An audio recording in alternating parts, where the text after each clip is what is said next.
Welcome to the Land Your Bet Sports Betting Show. Looking at Game 2, Thunder and Timberwolves here. Obviously, Thunder up 1-0. Still in OKC for Game 2. Going to be taking a look at what happened in Game 1, how we can use that moving forward here into Game 2 and beyond. A few things that were a little bit different from what I expected, especially in the matchups here. So we're going to go through all that stuff with you. Make sure you are subbed to the channel so you don't miss any of the action going forward. Going to be out for just a little bit of time here, probably about a week or so before we get to the next episode. Still going to be dropping those plays in the VIP for anybody who's interested in jumping in there. Discord link is in the description of the video for you guys. So if that all sounds good, give this video a like. Let's jump right into it. Getting into the game notes here for Game 2. Quick look back at Game 1. Minnesota was 15 for 51 from three-point range. That's good for 29%. It gets better, though, or I should say not better. 20 paint points. Not good either. They got walloped in the paint by this Thunder team, and you got to wonder, where are you going to win the game, and what part of the game are you going to win, Minnesota? If it's not paint points, if it's not rebounding, where is it going to come from? The shooting was horrible in large part because Naz Reid was 0 for 7 from 3. Dante DiVincenzo was 3 for 12. Combined from the field, they were 4 for 25 overall. That's almost like the silver lining for Minnesota, where they can go, well, we can't shoot that poorly again, can we? And as long as we can just go back up to like even slightly worse than normal shooting, we might be able to pull this thing out if some guys can hit some shots. Big if against this OKC defense, but that is the silver lining because there's a way to getting better in this next game. In fact, there's a lot of ways because OKC won points in the paint. They won the three-point battle. They won the free throw line battle. They won the rebound battle. They had fewer turnovers. They had way more assists. They also scored 31 points off of the 17 Minnesota Timberwolves turnovers. That can't happen, but I would love to say it's not going to again. This Timberwolves team is turnover prone, and I think we're going to keep seeing that. That's how they even kept the Golden State Warriors, or the shell of the Golden State Warriors, around in that series, was they just kept turning the ball over more than anything. And for those who want to complain about the fouls, all I got to say is it was 22-22 on the foul calls. I'm not a Thunder fan by any means, and I understand that SGA is a guy that often seems to be foul baiting and hunting for those fouls. And I'm not going to call it yes or no on that. I'm just going to say he plays through contact, and they had the same amount of fouls as the Thunder did to the Timberwolves. So I'm not going to just blame this first game on fouls. There's so look at all the stats that they won. It's way beyond fouls. McDaniels, though, he's the one who got into foul trouble. And as important as he is to this Minnesota team, well, that's going to really sort of spell the way that that Game 1 went. In the first half, he really held SGA down, right? SGA only had 6 of his 11 points scored on McDaniels from the free throw line. Right, so most of his points in the third quarter, actually, from the free throw line, that's how he scored on McDaniels at all. Once McDaniels was out and it was Nikhil Walker out, it was done. Once Alexander Walker was on his cousin, Shai, it was done, right? And that's going to be the kind of key for the series is if McDaniels can stay on the floor, he's going to be huge. And I'm going to like him to actually pick up some pretty good stats moving forward, too. Let's start with the Minnesota Timberwolves on offense as we get into the matchups, because there was a couple of things that I want to point out. SGA on Conley, that's fine. That's going to be the case. Obviously, when Dante DiVincenzo comes on, things mix up a little bit, but Conley starts, SGA starts on him. Dort starts on Edwards, but the reason I have an asterisk next to his name is because he did not play nearly as many minutes as Cason Wallace did in this last game. So Cason Wallace, despite not starting, ended up with 33 minutes in this last game and guarded Ant for the majority of the time that Ant was on the floor. He had the most minutes as the primary defender on Ant. So although I expect Dort to keep starting, I do think Cason Wallace is likely to continue to get minutes. The thing about he and Wallace, Dort, and Caruso is they kind of play off each other interdependently. We'll talk about that here when we get into these player props. This is the biggest difference from what I thought in Game 1. Holmgren is on McDaniels. Really thought they would just leave J-Dub on McDaniels, but I think they'd rather have the stronger, stockier Jalen Williams guarding Julius Randle rather than Chet Holmgren. And by I mean I know, because we just saw Jalen Williams guarding him for the majority of the time they were out there. Now, granted, there's going to be some times where you're going to get some smaller ball stuff too. You're not going to have Hartenstein on the floor, and then Chet might have to guard Gobert.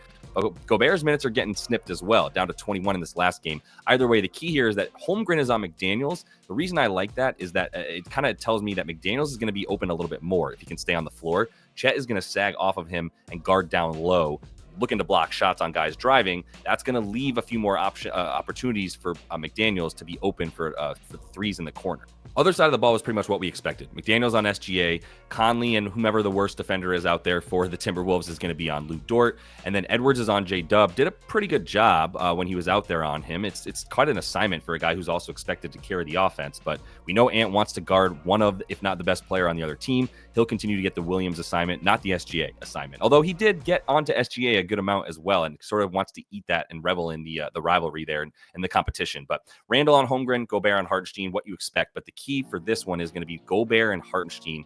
How many minutes can they really get, right? And Hartenstein seems to be following Gobert in terms of his minutes. And at times, they're actually taking Hartenstein out before Gobert comes out so that they can get that small ball out there against Rudy. I think Rudy keeps getting played off the court. That might mean fewer minutes for Hartenstein as well. As always, using Props Madness here to share my screen, show you guys exactly what I'm looking at as we dive into these player props. This is the #1 sports betting research tool for all things props and hoops. So if you do want to jump in, use code LYB. That'll get you 25% off your first month. Also gets you 7 free days to trial it out for yourselves if you are interested. And I'm just going to go straight down the line here and look at and at least mention what I'm looking at for each of these guys. For SGA, man, I told you guys I like the points more. He creeped over 30.5. If you couldn't get the 30.5, you got hooked on 31.5 points to the over. The assists were super high as well. He had 9 dimes, but just 10 potential assists. So we say he's running hot there, right? Like it's sort of like you expect fewer assists than 9 when you only have 10 potentials. Usually you expect about 50 to 55% of your potentials to turn into actual assists. And on the boards, like he is just a little bit too much to expect him to keep doing well on the boards when he's expected to do so much on offense. He took 27 shots. J-Dub took 18 shots. That's the key here. Is like if you're not taking points for Shy, I don't know if I can get there with like RA all the way up at 12.5. Like I said, running hot on the assist. You don't expect 9 dimes on 10 potentials consistently, and that's the fear. Is that luck will sort of run out. We'll see. Either way, the thing I think is most compelling is the points. Yet everything for SGA is a stay away from me at this point. Everything is so high. They're expecting so much from him, and without Jaden McDaniels on the floor, he looked a lot better than he did last. Without Jaden McDaniels on the floor, right? If Jaden's out there for a lot more in this game, is able to avoid fouling out so quickly with only 23 minutes, it's going to be a tough matchup, as we saw for SGA. I'm actually leaning to the under on the points before I go over. J-Dub, man, Jalen Williams. And for those of you guys who are upset with me for calling him J-Dub or trying to make up my own nicknames, there's 2 Jalen Williams on this team.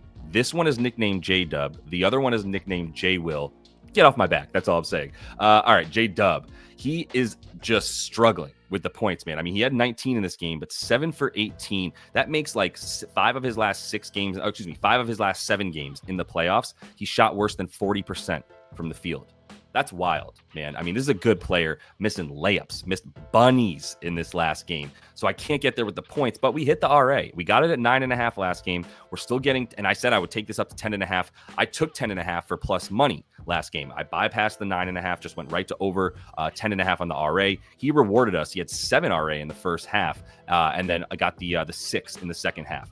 The chances, the potentials, not super high, but he also barely played in the fourth quarter, right? 26 points was the final score of this game in terms of the disparity there. They won by 26, so he didn't play much in the fourth quarter at all. Normally, he's not at 33 minutes. Normally, he's at 38 to 42 minutes in the playoffs as a whole, right? 38, 43. Only when these games are over by 40 points is he getting fewer than 38 minutes. So he's still good for the 10.5, in my opinion. He's still super involved on offense with the assists, led the team in passes in this last game. I would say he ran kind of cold on the dimes. Well, not really. He still had 8 potentials and 5 assists. Shy was one who ran really hot, but he still ran pretty hot on the dimes. But the boards, 8 on the 11 chances, still running kind of hot, but that's what he does, man, against this team and in the playoffs in general. When he gets there with the chances in the assist, you can see really nice in terms of the rebound chances, potential assists, both adding up to about 11.8 per game.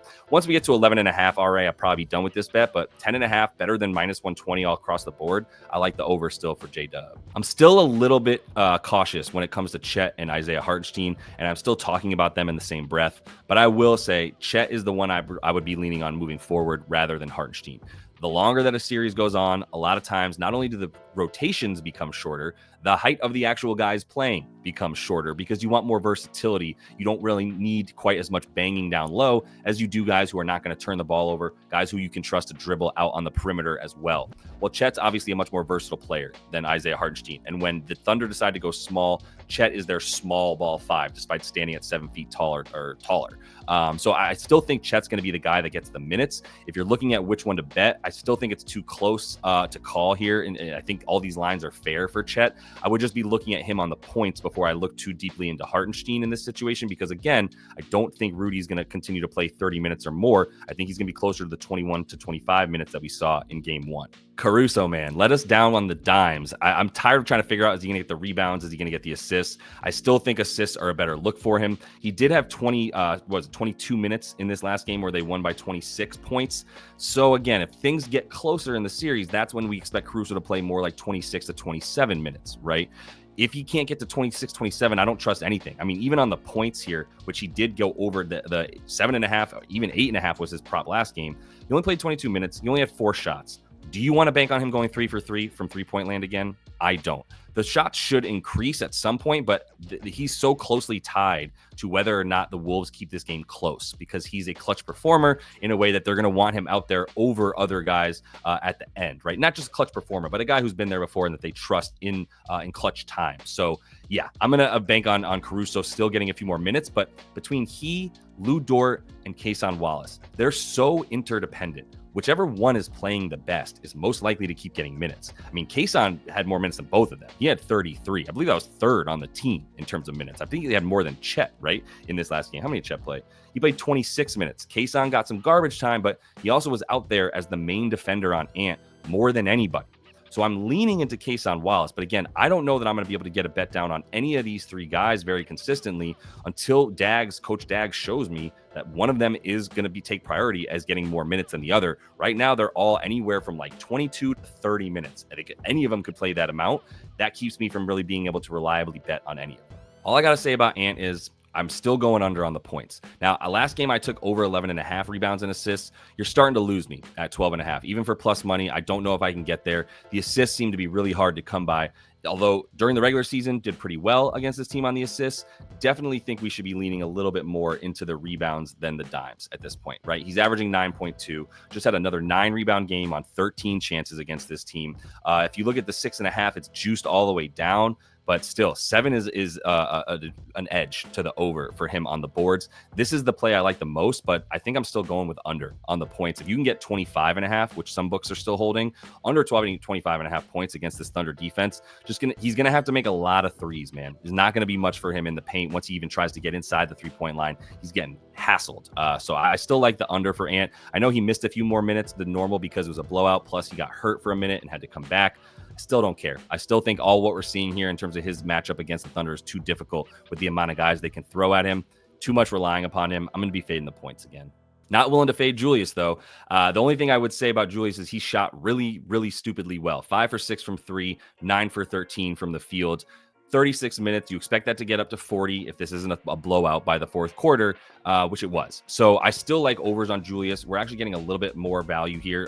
He was at 32.5 across the board on the PRA before this last game. He's down to 31.5. He's the X factor. I mean, he's so crucial. If Ant can come close to playing at his normal level, then Julius and whatever he can do is going to be the difference between winning and losing. Straight up on offense, he's too important. I don't know that I feel comfortable with him shooting 69% again, but I do think I'm the rebounds, the assists. He ran really, really cold on the assists, by the way. That's why I like adding it all together. 10 potential assists to just get 1 dime. That's running really cold. He should have had about 4 to 5 at least on the assists in this game, which would have gotten him to even a higher PRA number. So maybe you don't like the points all the way up at 28, but he doesn't need to get 28. He needs to get 20 of them and then just keep doing what he's doing on the boards and the dimes. I think 31.5 PRA is a really good look for him. This is probably my favorite bet of the night. So shout out to all you guys who are still watching at this point and appreciating what we're bringing, because Jaden McDaniels needs to play more minutes. He was killing the rebounds before he got taken out, right? 4 rebounds in the first quarter alone. Got 2 there to end the game, but still fouled out with 6 fouls. That's why he only managed 24 minutes.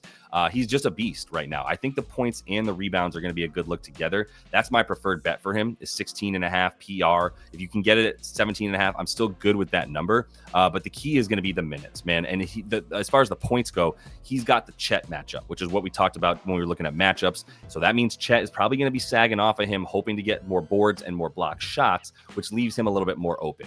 So I think, what are we at? 1.5 threes for plus 164. That's for sure a look. He went 1 for 3 in this last game. If he gets up to like 6 threes, 5 threes in terms of the attempts, plus 164 or better for him to hit 2 of them, I like that number as well. So 3 is going to be there for me probably. Points and rebounds, especially the boards. I think still getting really good value on Jaden McDaniels as long as he doesn't foul out and plays his normal amount of minutes.